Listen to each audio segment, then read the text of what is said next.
থাকি ক্ষমা করে দিও প্রিয়ে ক্ষমা করে দিও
ক্ষমা করে দিও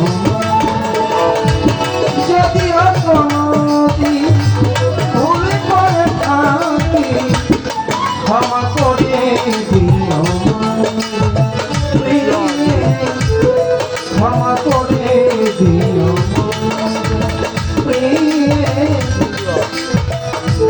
ক্ষমা করে দিও মোরে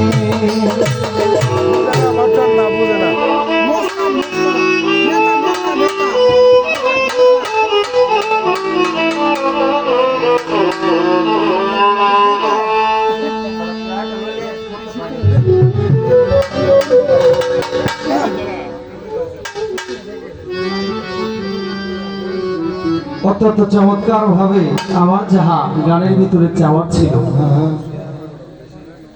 তার চাইতে বেশি দিয়েছেন।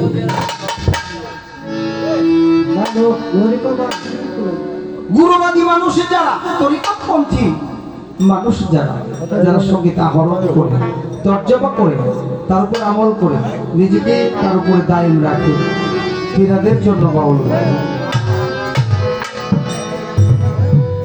যে মহতের 3টি গান রাখলেন প্রত্যেকটা কথার ওজন মনে আমাকেও কিছু কথা বলে গেলেন।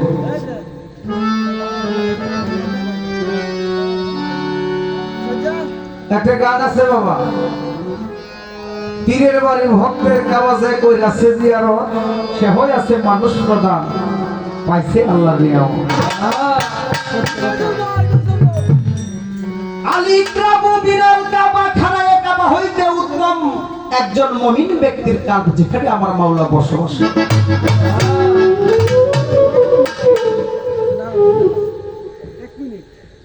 লক্ষ লক্ষ টাকা খরচ করে আমরা মক্কা মদিনায় যাই, ওখানে গিয়ে কি আমরা আল্লাহকে দেখতে পাই? ওখানে বলা হয়েছে ইসরাইল শাহর একটি হাসান সাহেবের একটি গান আছে, ওরে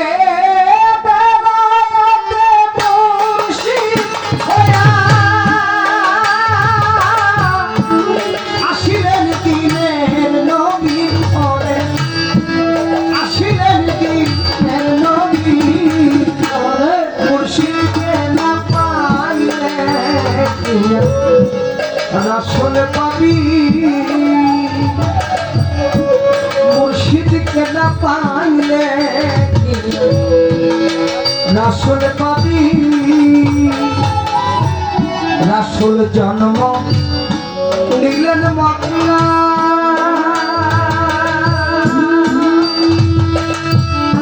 গেলে কেহ পায় না দেখা ফিরে আসতে যাবি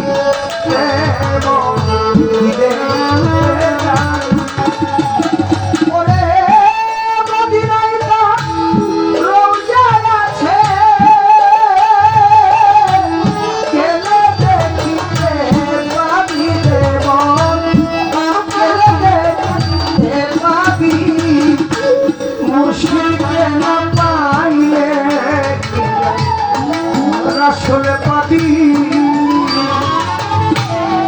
বাবা মুআল্লিমুল মালাকুত যার নাম ছিল ফেরেশতা কুলের সর্দার, যাকে অতটুকু ক্ষমতা দিয়েছিল আমার মাওলা পরওয়ার। মুআল্লিমুল মালাকুত হয়ে ফেরেশতা কুলের সর্দার হয়ে ওয়াজ করত সকল ফেরেশতা মিলে শুনল তার ওয়াজ। ৭০,০০০ ফেরেশতার সর্দার বানিয়েছিল এত আদরে, সবসময় তার ওয়াজ শুনতো, ওয়াজ ছিল সকলে বসে বসে শুনতো সকল ফেরেশতা। সে কেন শয়তান হলো? সে আজাজিল ফেরেশতা জিনের বাচ্চা ছিল, সকল মায়ের একটা রাখছে, এটা লাগে মায়া লাগছে। ওই আল্লাহ পাক বাংলা এই বিশ্ব বাগানের সাইডের অঞ্চলে মানুষ দিয়ে ফুটে এই কারণে লাগছে। সে মুক্তভাবে জানতো না আদমের ভিতরে আমার আল্লাহ বিরাজিত ছিল, এই কারণে তাকে সেজদা করা।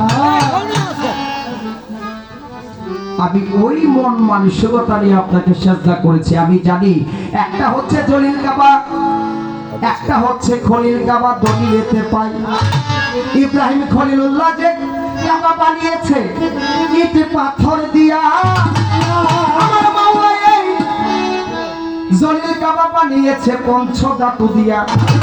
এই দেহ কাবার মধ্যে আমার মাওলা পাক বসবাস করে, এই কথাই আমার নয় বলে আমার মাওলা পরওয়ারে।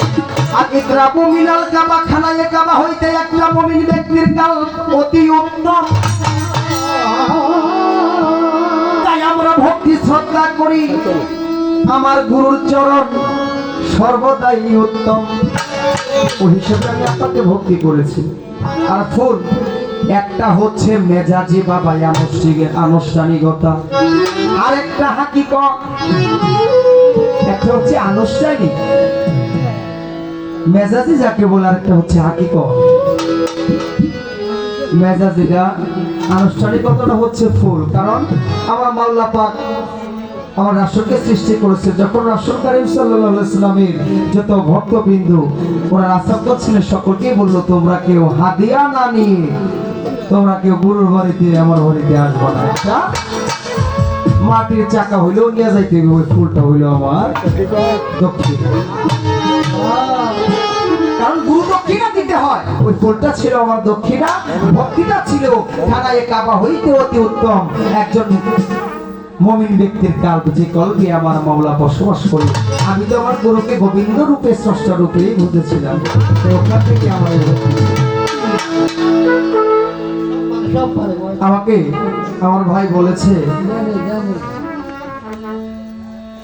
বিচ্ছেদ দান করার জন্য। এই পৃথিবীতে এসেছি আমরা, আবার চলে যাব,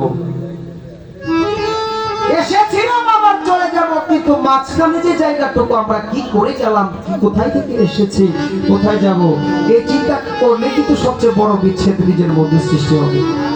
তবে জাগতিক দৃষ্টিতে বিচ্ছেদের নাম হচ্ছে হারানো।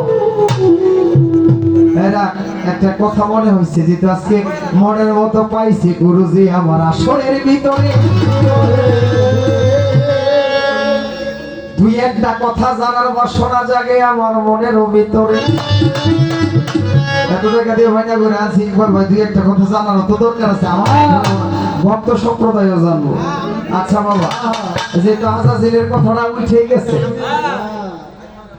আজাজিল তো শয়তান হইছে, মুক্রমাবিদ হইছে আগে, পরে হইছে ইবলিস। কিন্তু আমার কথা হচ্ছে শয়তান তো কখনো সে হয় নাই, তার মনের ভিতরে প্রমঞ্চনা এই শয়তানি কে দিল যে তুই সেজদা করিস না, এই রাতে দাঁড়ায় করবে। আদম বানায় আদমরে সেজদা করতে কইছে, সকলে সেজদা করলো, একমাত্র আজাজিল ফেরেশতা করলো না। তার ভিতরে এই শয়তানি ঢুকাইলো কেন? ও সব শয়তান বানায় নাই। এটা আপনার কাছে বাবা জানার বিষয়। সকলে